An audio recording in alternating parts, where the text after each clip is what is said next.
সকলোকে নমস্কাৰ জনাইছোঁ। আজি আমি এটা সৰু ভিডিঅ' আনিছোঁ য'ত ইউডাইছ প্লাছত আপাৰ এডি মোবাইলৰ সহায়ত কেনেকৈ অতি সহজে বনাব পাৰি সেইটো চাবলৈ যত্ন কৰিম। তাৰ কাৰণে প্ৰথমতে আমি ষ্টুডেণ্ট মডুলত লগ ইন কৰিম। তাৰ কাৰণে আমি ষ্টুডেণ্ট মডুলত আমাৰ অসম ষ্টেট ছিলেক্ট কৰি গো মাৰিলে আমাৰ যিটো লগ ইন পেজ অ'পেন হ'ব, তাতে আমি আমাৰ স্কুলৰ যিটো লগ ইন আই ডি আৰু পাছৱাৰ্ড যিটো আমি আমাৰ ব্লক MISৰ পৰা যেটো আমি পাবলৈ যত্ন কৰিম, তেওঁলোকক আমি ডিটেইলছ দিলে তেওঁলোকে আইডি পাছৱৰ্ড জেনাৰেট কৰি আমাৰ মোবাইলত দি দিব, মানে আমাৰ টিচাৰৰ বা হেড টিচাৰৰ মোবাইলত পঠাই দিয়ে। সেইটো আইডি আৰু পাছৱৰ্ড ইউজ কৰিহে আমি লগ ইন কৰিম। মনত ৰাখিব, আমাৰ স্কুলৰ আইডি পাছৱৰ্ডহে লাগিব আমাৰ আপাৰ আইডি বনাবৰ কাৰণে। আমাৰ ব্লকৰ ডাটা এণ্ট্ৰি ইউজাৰ দি পেলাই কিন্তু এই কামটো কৰিব নোৱাৰি। গতিকে ধুনীয়াকৈ আমি ইউজাৰ আইডি আৰু পাছৱৰ্ড যিটো আমাৰ ব্লক MISৰ তৰফেদি আমাৰ মোবাইলত যিটো পোৱা যাব আইডাৰ মেছেজ আৰু ইমেইলত, সেইটো লগ ইন কৰি পেলাই আমি ইয়াতে থকা 2024 আৰু 25 বৰ্ষটোত ক্লিক কৰিম। লেফ্টত থকা আপাৰ মডুলত ক্লিক কৰিলে আপোনালোকে ৰাইট চাইডে ছিলেক্ট ক্লাছ আৰু ছিলেক্ট ছেকশ্যন চুজ কৰিব দিব। আপোনালোকে সঠিক ক্লাছ আৰু ছেকশ্যন চুজ কৰি গো মাৰিব। গো মাৰাৰ পিছত আপোনালোকে ষ্টুডেণ্টৰ লিষ্টটো পাই যাব, আৰু যিজন ষ্টুডেণ্টৰ আপোনালোকে আপাৰ আইডি জেনেৰেট কৰা নাই সেই ষ্টুডেণ্টৰ ৰাইট চাইডত থকা জেনেৰেট বাটনত আপোনালোকে ক্লিক কৰিব। এতিয়া আপোনালোকে এটা স্ক্ৰীনত এনেকুৱা এটা ফৰ্মেট দেখা পাব য'ত কিছুমান এণ্ট্ৰি কৰিব দিয়ে। এই এণ্ট্ৰিখিনি মাৰিবৰ কাৰণে আপোনালোকৰ হাতত আগতীয়াকৈ physical format of consent letter থাকিব লাগিব। মই আপোনালোকক স্ক্ৰীনত এটা কনচেণ্ট ফৰ্মেট দেখালোঁ যিটো মই স্কেন কৰি থৈ দিছিলোঁ। সেই ফিজিকেল ফৰ্মেটত যিটো ষ্টুডেণ্টৰ নাম আছিলে সেই নামৰ এগেইনষ্টত যিজন গাৰ্জেনৰ নাম আছে, যেনেকৈ মই এইটো ষ্টুডেণ্টৰ কাৰণে মাদাৰ্ছ নেম ইউজ কৰিছোঁ, গতিকে মাদাৰ্ছৰ গাৰ্জেনৰ নাম, মাদাৰ্ছৰ আধাৰ কাৰ্ডৰ ডিটেইলছ, আধাৰ বুলি ছিলেক্ট কৰি পেলাই মানে প্ৰুফ এজ এ আধাৰ বুলি যিটো আইডেণ্টিটি অফ মাদাৰ, সেই আধাৰ কাৰ্ডৰ ডিটেইলছটো বা আধাৰ নাম্বাৰটো মই এনেকৈ এণ্ট্ৰি কৰিব লাগিব।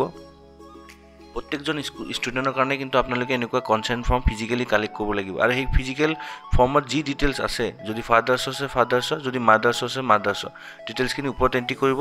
তলত আপোনালোকে ফিজিকেল কনচেণ্টটো ক'ত কালেক্ট কৰিছে, সাধাৰণতে এইটো স্কুলৰ ভিলেজটো দি দিব। তাৰপিছত আপোনালোকে ডেটটো দিব, ডেটটো সাধাৰণতে আজিৰ ডেট দিব, দি পেলাই তলত থকা আপোনাৰ হেডমাষ্টাৰৰ নামটো চেক কৰিব। হেডমাষ্টাৰৰ নামটো ঠিকে থাকিলে একো এডিট কৰিব নালাগে। তাৰপিছত ছাবমিট মাৰি দিব। ছাবমিট মাৰাৰ লগে লগে অলপ টাইম ৰখিব, আপোনালোকে ছাৰ্ভাৰৰ ৰেছপন্স চাব, তাৰপিছত চাব ধুনীয়াকৈ কেনেকৈ আপাৰ আইডি জেনেৰেট হৈ গৈছে।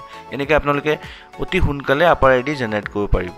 আৰু মই আপোনালোকক দেখালোঁ যে যিটো জেনেৰেট হৈ গৈছে, এই চাওক আপাৰ আইডি নাম্বাৰটো ইয়াতে আহিছে। গতিকে এনেকৈ ধৰণে আপোনালোকে এটা ষ্টুডেণ্টৰ কাৰণে আপোনালোকে আপাৰ আইডি বনাব পাৰিব।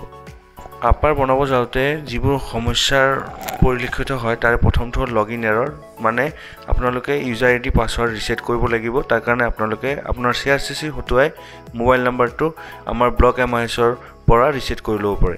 2 নম্বৰ মোবাইল নাম্বাৰ এৰৰ, যিটো হ'ল ষ্টুডেণ্টজনৰ যিটো মোবাইল নাম্বাৰ দিয়া গৈছে সেইটো মোবাইল নাম্বাৰ আপোনালোকে চেঞ্জ কৰিব লাগিব, যিটো আপোনালোকে GP বা EP আপডেট কৰোঁতে দিছিলে সেই নাম্বাৰটোৰ কথা ইয়াতে কোৱা গৈছে। তৃতীয়টো হ'ল নাম বা ডেট অফ বাৰ্থৰ শুধৰণিৰ দৰকাৰ যদি হয় তেতিয়াহ'লে আপোনালোকে আমাৰ MISক জনাব, তেওঁক ফৰ্মেট দিব, ফৰ্মেট এটা দিয়া আছে, সেই ফৰ্মেট মতে তেওঁলোকে আপোনালোকৰ নাম আৰু ডেট অফ বাৰ্থ আমাৰ ডিষ্ট্ৰিক্টৰ পৰা কাৰেকশ্যন কৰি দিব পাৰিব।